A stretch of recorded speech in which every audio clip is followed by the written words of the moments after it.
जाजपुर जिला कोरेर विधायक श्रीयुक्त आकाश दास नायक गतकाली 11:30 समय रसुलपुर ब्लॉकर भोटका ठारे भोटका नालर पुनरुद्धार एवं ढालू निर्माण कार्यर शुभ भित्तिप्रस्तर स्थापना करिसेंती। जल संपद विभाग जल निकास योजन एही प्रकल्प पाई जिला जलसेचन विभाग पक्षर 75 लाख टंकार व्यय अटकल करा जायछि। एही प्रकल्प कार्यकारी हेले भोटगा एवं निकटस्थ पंचायत गुड़िकर कृषि क्षेत्र को जल जोगाण संभव हो पारिबो बोली कहती कोरेई विधायक श्रीयुक्त आकाश दास नायक। ग्रामवासी बहु दिनर दाबी पूरण होइतिबारु अंचलवासी माने विधायक श्री दास नायक को कृतज्ञता ज्ञापन करिसेंती।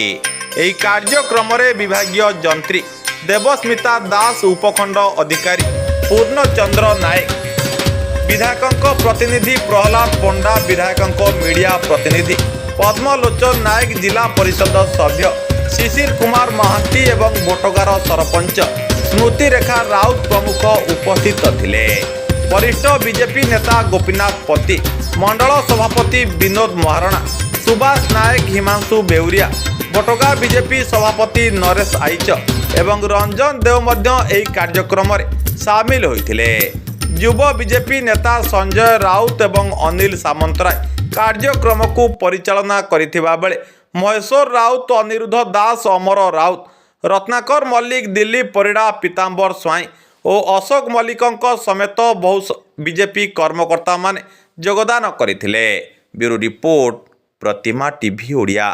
पंचायत ठारे ड्रेनेज डिविजन डिपार्टमेंट रो एक 75 लाख टंका व्यय विनिमय रे एक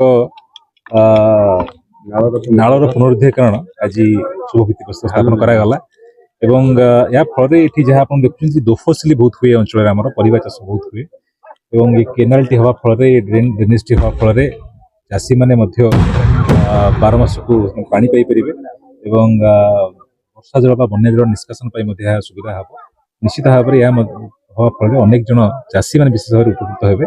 आज भित्तिप्रस्तर स्थापन करी मु निजे अत्यंत खुशी। 75 लाख टंका निर्दिष्ट समय भीतर निश्चित भाव में ड्रेनेज डिपार्टमेंट को समय दिखाई से डिपार्टमेंट मध्य ही सारे और समुदाय 75 लाख टंकार व्यय अटकल कराई एवं ये व्यय अटकल सरला पुणी द्वितीय फेज रे टंका देवा प्रपोजल स्मृति रेखा राउत सरपंच भोटका पंचायत जब आज आमर एमएलए माध्यम आमर इनागुरेशन है ड्रेनेज कामटा जाओ एथि एटा बहुत दिन पे एटा दरकार थिला।